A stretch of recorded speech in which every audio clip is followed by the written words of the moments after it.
Hey everyone, welcome back to Shaggy's Car Shop. I finally got my bolts in for mounting up my pressure plate and my flywheel on the back side of my 472 Cadillac engine. So let's get after getting this engine, hopefully for the last time, off an engine stand and start cleaning it up and figuring out how we're going to get that flywheel on here and mount a T56 Magnum to it. Alright, be right back with you.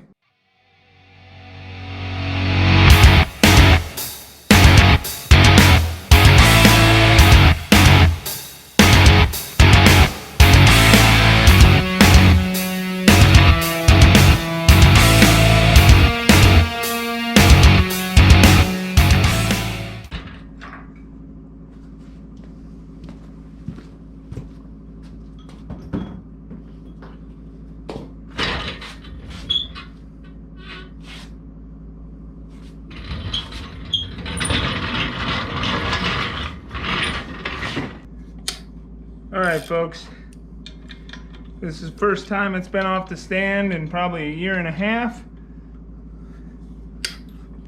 When I did all my test fitting, before I put all my panels and everything on. And prior to that, see, I moved here in 19. I built this thing in the spring of 14. So it spent 6.5, 7 years, something like that on an engine stand. So it's kind of a nice feeling knowing that I'm getting it off there, hopefully for good. Hopefully I don't run into any issues, anything like that.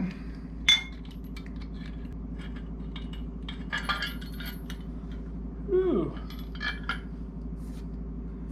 Got a little bit of rust built up on that.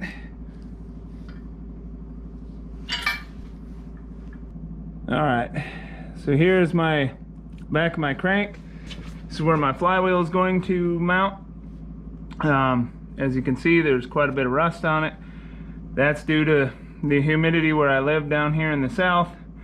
So I guess we're gonna have to clean that. We're gonna use a tap and clean out all of these threads, everything like that, before we mount this flywheel up on here.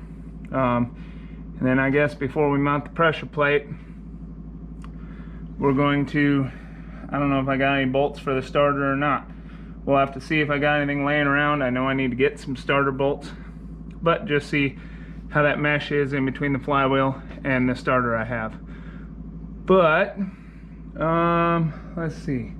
So the back half of this engine isn't very dirty. I mean, it looks dirty, but this is just casting and stuff. Gonna have to see if I can find some more paint for this from where I chipped it off and whatnot, like here. Yeah, I'll bring you back once I start cleaning this up and I get this engine set down where it's a little more stable than out on the end of a cherry picker. Be right back with you. Alright folks, so I have this cleaned up. I just took the wire wheel to it. I'm gonna hit it with a little brake clean, make sure it's good. But all of my bolt holes have just surface rust on them. So I'm going to run a tap through them just to clean it out, make sure they're all good to go.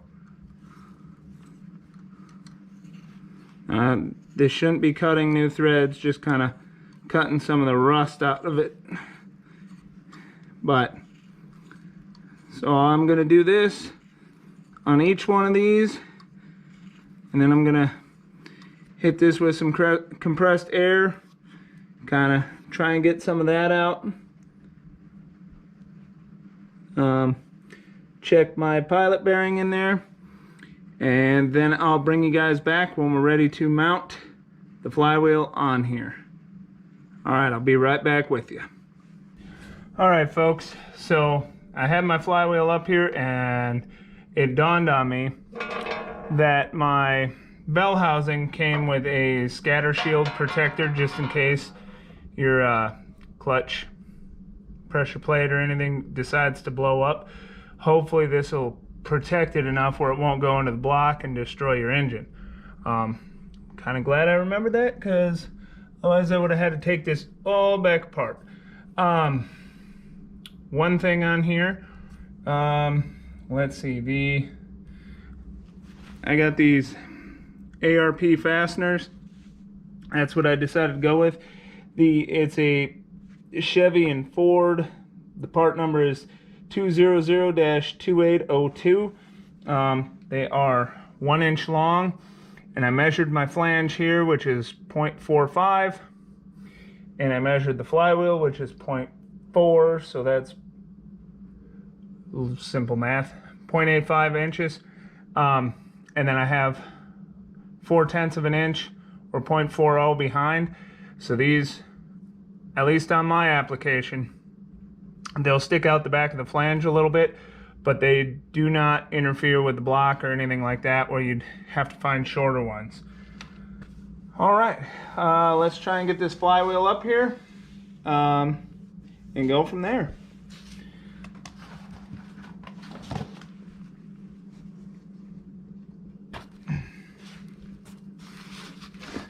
It's interesting because I can't get my hand really behind it.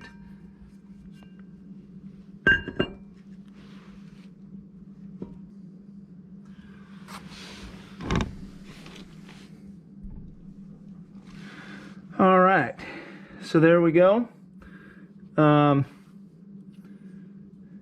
So ordinarily I would put some Loctite on here, but I came to the realization these are 12-point bolt heads, and in my infinite wisdom to hopefully not strip out any bolts, I refuse to buy any 12-bolt socket or 12-point sockets. So I'm just going to hand thread these in here. I did find one from a cheap tool set where I'll be able to snug them up so this doesn't fall off. But I am going to, or I'm not going to torque them or anything, because I do plan on coming back and putting Loctite on. And I gotta go find myself a decent 12-point socket.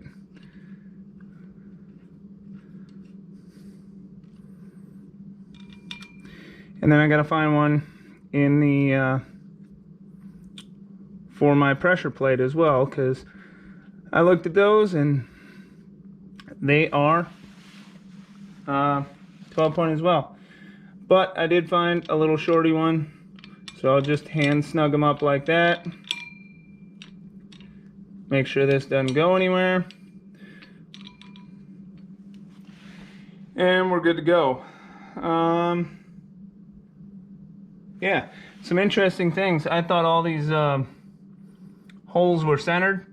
So an interesting bit of information, I guess. These big block Caddy engines were all internally balanced from the factory, and I know these flex plates are supposed to be zero balance as well. When I threw it up here, as you saw me spin it, I didn't realize that some of the holes have different spacing, so it does only fit on there one exact way. That's kind of neat. Usually they're a little more spaced, but I guess those two look further apart than those two, but that just might be my eyes. All right, folks, that's it for tonight's video. Wish I could have made it longer, but hit a stopping point, I guess. Running out of that, or not being able to find a decent 12-point socket. I don't trust the one I have to get a proper torque. And then I got to email CAD company and make sure I have the proper torque specs. I was reading online. Somebody said, they said 55 foot-pounds. I know the flex plates on these were 75 foot-pounds. But I'm going to email them and double check the torque specs, and then when we come back on the next video, hopefully with the starter, when I have starter bolts, and we'll check the mesh on those, and we'll torque them down, and then maybe move on to this pressure plate. Other than that, wasn't too bad to get this on there. A little rusty, had to clean it up some. But it is good to get this off the engine stand finally. I'm still in a work in progress of cleaning up my garage. I got a pile of boxes back over behind you that I gotta take to the recycling center, and a few more boxes to go through. This stuff is just kind of all loosely put over here. No word on the Firebird. I talked to the guy the other day, and yeah, he's still been busy with some insurance work, so, which is fine, because I want to get this all put together, bell housing, clutch, throwout bearing, transmission, everything on this, and kind of move this off to the side, and hopefully in a few weeks Firebird will be done. So as soon as I get it back, this can go in there and I can continue on the Firebird videos, because, well, I don't know how well you can see it from the camera angle because I'm on this side of the camera. The little rust bug is off in the corner just resting. Hopefully not in its final resting place, but resting for now. Yeah. Thanks for watching tonight's video. Please don't forget to like and subscribe. And I think on the next one, starter and pressure plate potentially. And then we'll move on to bell housing, setting up throwout bearing, and then maybe installing the transmission. Give you guys a better look than just some pictures in my intro, or, you know, on that first video I did of how this is all gonna look. But that's it for tonight. We'll catch you on the next one. Thank you.